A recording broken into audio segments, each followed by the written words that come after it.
윤창중 칼럼스랑 TV, 윤칼세 TV는 어떤 스폰서도 없이 국민과 해외 동포 여러분의 자발적 구독료와 도서 구입에 따른 이윤으로 힘들게 운영되고 있습니다. 여러분에게 6권의 책을 권유합니다. 3년간의 죽음보다도 더 고통스러웠던 그 기록을 담은 피정, 그리고 박근혜 대통령 탄핵을 기록한 2017년 12월, 운명, 문재인 정권의 피비린내 나는 정치 보복을 상세히 기록한 칼춤과 부활,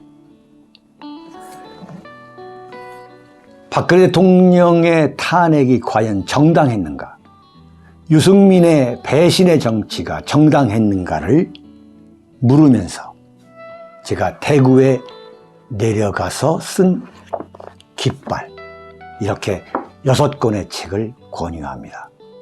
여러분이 윤칼세 TV를 유지시켜 주시기 바랍니다. 윤석열 정권 산으로 간다.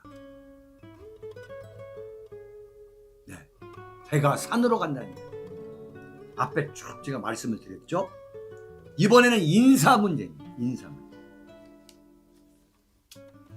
여러분, 이명박 정권 시절 청와대 비서실장을 했던 임태희 전 의원, 한나라당에서 3선을 했고 이명박 대통령 당선인 비서실장, 그리고 그 당시에 새누리당 정책위 의장, 고용노동부 장관, 대통령 비서실장을 거쳤고 지난해 말까지 국립한경대 총장을 역임했는데 이번에 경기도 교육감 출마를 좀 준비하고 있다고 그러죠. 그 임태희가 서울경제하고 인터뷰를 했어요. 서울경제하고. 참, 여기서 내가 이걸 보면서 이게 경험이라는 게 굉장히 중요한 거구나. 경험이라는 게. 뭐라고 얘기했냐면, 윤석열 주변에는, 바꿔 말하면 대통령 주변에는 예스맨보다도 좋은 신하를 곁에 둬야 한다는 거예요. 양신을. 그리고 이른바 압박형 리더십. 그러니까 이명박과 윤석열의 특징이 뭐냐? 이른바 강력한 리더십. 그냥 밀어붙이는 거. 무대법. 이 리더십은 결코 좋은 길에 들어서지 않는다. 이런 인터뷰를 했는데, 이 임태희가 윤한홍 청와대 이전 TF 팀장을 만나가지고 이런 이야기를 했다는 거예요. 실무자는 다 된다고 하겠지만 간단하게 생각하지 말라. 지금 용산 이전에 대해서 급작스레 진행되는 일이고 많은 부분에서 현장을 모르는 사람들이 하는 일이라 시일에 쫓겨 하다 보면 예기치 못한 일이 생길 수 있다. 국방부가 합참은 다시 남태령으로 이동하는 과정에서 죄송합니다. 연쇄적으로 예하 부대들도 옮겨야 한다 이래요. 이거 윤창중이하고 똑같은 이야기예요. 사전에 꼼꼼히 짚어보지 않으면 문제가 생길 수 있다. 무리하게 밀어붙이다가 국방이라든지 무슨 문제가 생긴다면 비판을 상당히 받지 않을까 우려된다. 소통하면서 공감을 얻어야 한다. 인수위 단계부터 진검승부인데, 그렇죠. 칼을 잘못 쓰면 상처로 돌아올 수 있다.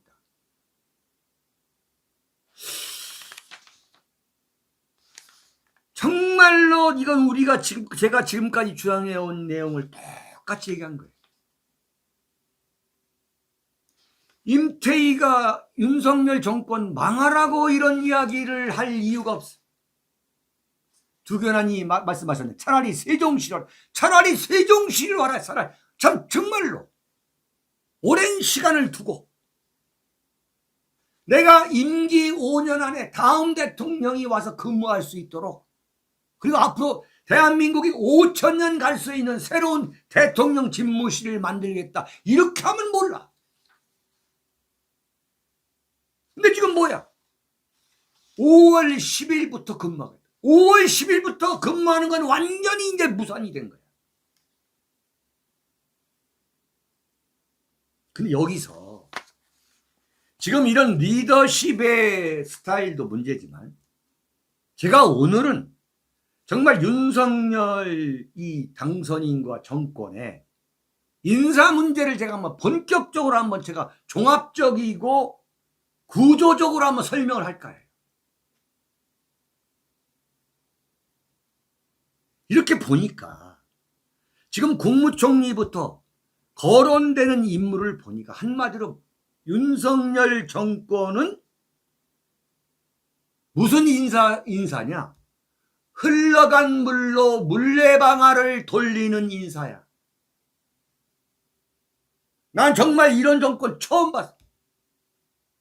완전히 흘러간 물도 10년, 20년에 전에 흘러가가지고 지금 한강에 흘러가가지고 이게 무슨 서해바다로 갔는지 어디로 갔는지 알 수 없는 물들을 끌어다가 지금 윤석열 정권의 요지에 앉히겠다는 거예요. 자, 지금 한덕수를 국무총리로 아예 그냥 지금 YTN에서 단정적으로 보도를 하더라고요. 어제 이미 조선일보가 그렇게 보도를 했고, 한덕수로 가는 것 같아요. 한덕수.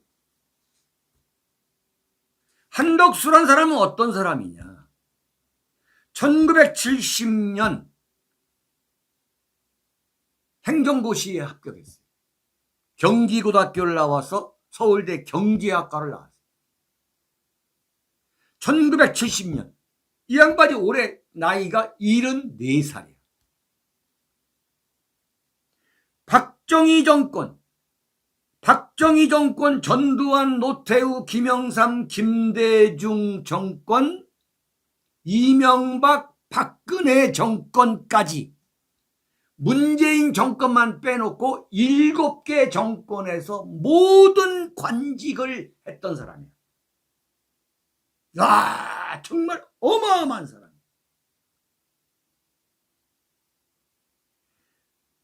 이 고건 전 국무총리보다도 더해 박정희 대통령 시절에 행시가 돼가지고 김영삼, 그러니까 쭉 커가지고 김영삼 대통령 때 통상산업비서관을 했어요. 그때 제가 청와대 출입기자야. 한덕수라는 사람 이름을 알게 된 게 그때 처음이야. 서울 출신에 서울대 경제학과 나오고 행정고시 출신. 그야말로 경제계의 엘리트. 자, 이 양반이 말이에요.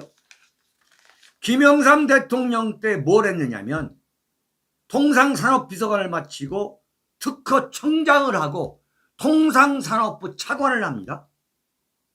근데 김대중 정부가 딱 되니까 외교통상부 통상교섭본부장이 된 거야. 내가 깜짝 놀랐어. 봤더니 내 고향은 원래 서울이 아니라 전라북도 전주라는 거야. 전주. 그래가지고 김대중 정부에서 통상교섭본부장을 했고 대통령 경제수석비서관을 했어. 청와대. 노무현 정부에서 국무조정실장을 하고 경제부총리 겸 재정경제부 장관을 하다가 국무총리를 했어. 노무현 정부에서. 노무현 정부 다음엔 어디야? 이명박 정부 때 이명박 정부에서 주미대사로 가가지고 3년을 했어. 3년을. 나 이 양반 다 죽었구나 했는데 박근혜 정권이 됐는데 한국무역협회장이 된 거예요. 한국무역협회장. 자, 그러다가 정작 문재인 정권이 들어와가지고 문재인 정권에서는 이런 사람 안 쓰거든. 문재인 정권은 분명하게 뭐냐, 이른바 정체성이 있는 인사라는 거야. 이념과 지역.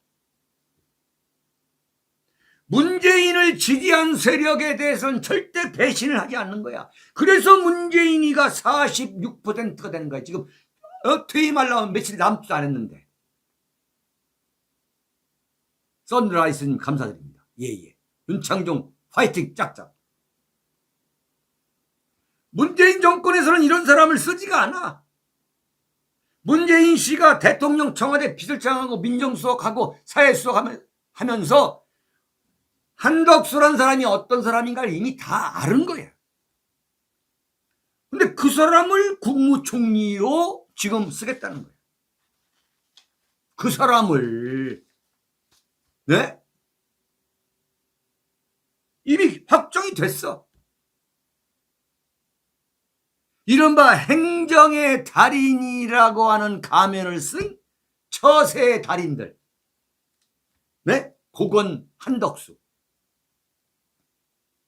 어떤 경우든 살아남으면서 최고 권력자들한테 가전수단을 다 동원해서 아부하면서 이 출세하는 가장 대표적인 이 자리사냥꾼을 윤석열 정권의 초대 국무총리를 시킨다. 여러분 어떻게 생각하십니까? 새로운 인물을 전혀 발굴 못하는 거예요.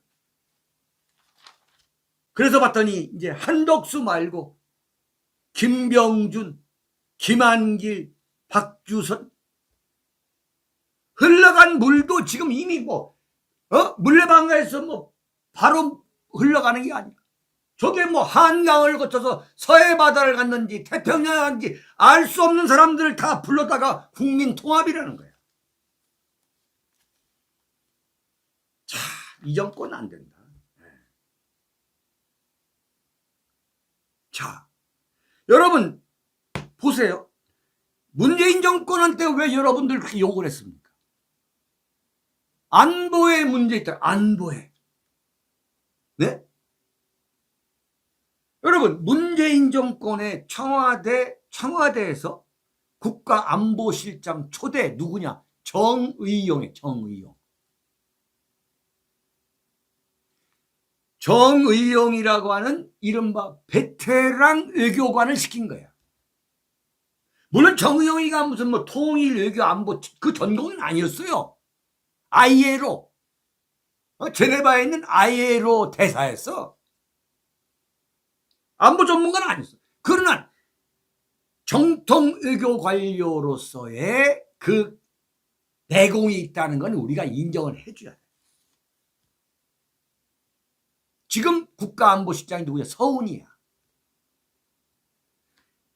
정보부 오리지널이야. 박정희 대통령 때의 중앙정보부에 들어왔던 사람이야. 서훈이가. 국정원장도 했어. 그래서 국가안보실장이야. 자, 박근혜 대통령의 때에 2명의 국가안보실장이 있었는데 그게 누구냐? 김장수. 노무현 정권 때 국방부 장관 했어. 2번째의 국가안보실장이 누구냐? 김관진이야. 김관진. 이명박 대통령 때 국방부 장관을 했고 군 장성 출신이고 군에서 뼈가 굳은 사람이야. 현장을 알아. 전쟁이 나면 어떻게 부대를 운영하고 어떤 명령을 내리고 어떤 시스템으로 국가를 전쟁 시스템으로 옮기느냐, 이걸 알고 있는 사람이 누구냐? 그런 사람들이 김장수, 김관진, 정의용, 서훈이 이런 사람들이 국가안보실장을 한 거예요. 국가안보실장이 정말 중요한 거거든. 그런데 지금 윤석열의 청와대 국가안보실장을 지금 누구를 시키려고 하냐면 대광초등학교 동기생인 김성한 고대 국제대학원장을 역임한 사람을 시킨다는 거예요. 이 양반의 이 관직이라고는 이명박 정권 때 외교부 차관 잠깐 한 거 밖에 없어. 나는 이거 심각한 문제라고 봐. 네? 지금 국가안보실장에 이른바 교수 출신을 앉히는 거예요. 100번 양보해도 무슨 외교부 장관이라던가 뭐 그런 걸 시킬 수가 있어요. 그러나 대한민국의 외교 안보 통일 문제를 총괄하는, 만약에 김정은이가 공격을 했다, 그때 어떻게 군대를 편성하고 어떤 체제를 이루어야 되느냐를 하려면 이건 군 출신 아니면 또는 외교 분야 전문가 또는 국가정보원 출신이 아니면 이건 안 되는 거야.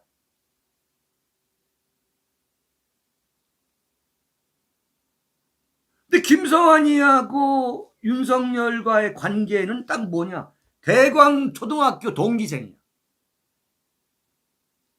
그 다음에 지금 윤석열의 국방 문제를 책임지고 있는 김용현이라는 합동참모본부 작전본부장, 어떻게 해서 윤석열과 알게 됐는가를 보니까 중앙고등학교 1년 선배야.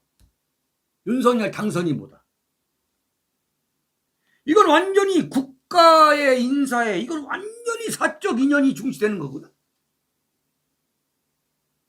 이거 정말 이러면 안 되는 거야. 이러면 이런 사적 인연 때문에 어떻게 되느냐, 결국은 용산에다가 지금 갇혀박는 거야. 진짜 기가 막힌 뉴스가 오늘 나왔어요. 진짜 기가 막힌. 이게 뭐냐, 노무현 대통령 때에 노무현 대통령이 이른바 청와대에 있는 기록 담당 비서관이 있어요. 대통령의 일거수일투족을 다 기록하는, 녹음까지 다 풀어가지고 기록하는 그 기록 담당 비서관이 있는데, 노무현 대통령 때 행정관 한 명을 별도로 둬가지고 그 사람한테 또 다른 차원의 기록을 해봐라 라고 역할을 맡겼던 사람이 있어요. 그러니까 노무현 때 최측근인 거예요. 노무현의 모든 행사에 참석했던 사람이에요. 이진이라고. 네? 내가 이 양반이 쓴 참여정부 절반의 비만록이라는 책도 본 사람이에요. 거기에 무슨 얘기가 나오냐면 노무현 대통령이 청와대를 걸어가는데 다람쥐가 굉장히 많다 이거예요. 그 다람쥐가 이 소위 말하는 이 뭡니까? 너무 많다. 그래가지고 이 환경을 해친다. 그래가지고 다 잡으라 했다는 거야. 근데 알고 보니까 그게 다람쥐가 아니라 그 청실모. 이런 기록까지 한 사람인데 이 사람을 청와대 홍보특보, 윤석열 당선인 홍보특보로 기용하겠다는 거예요. 이게 도대체 뭔 소리 하고 있는 거야 지금 이게. 안보 얘기를 좀 더 하다 보면은요, 김성환 교수가 이명박 정부에 참여했잖아요. 또 한 사람 김태효라는 분, 이분도 이명박 정권 때에 청와대에서 청와대 대외 전략비서관을 지낸 사람이에요. 이종섭이라고 전 합참 차장도 지금 MB 정부 때 청와대 안보정책 담당관인데, 이른바 윤석열 당선인을 움직이는 이 안보정책 3인방을 중앙일보가 김성한, 김태효, 이종석 3명을 꼽았어요. 이 3명이 전부 다 뭐냐? 이명박 정부에 참여했던 핵심 인물. 근데 이명박 정부에 참여했던 이 핵심 인물인데 이명박 정부 때 가장 많은 북한의 도발이 있었습니다. 천안함 폭침, 연평도 포격 도발, 금강산 관광 박왕자 여사 사살 사건. 이 사람들을 데려다가 지금 외교 안보 통일 라인에 앉히겠다는 거예요. 이건 상식적으로 이해가 안 되는 거예요. 상식적으로. 여러분들 이해가 됩니까? 네? 대학 교수하다가 대한민국의 안보의 총사령탑인 청와대 국가안보실장을 시킨다. 여러분 트럼프 대통령 때 국가안보보좌관, 우리 국가안보실장하고 똑같은 게 누구였어요? 맥메스터. 완전히 머리 그 율브린트 깎은 맥메스터. 그 다음에 누구였어? 존 볼튼. 참.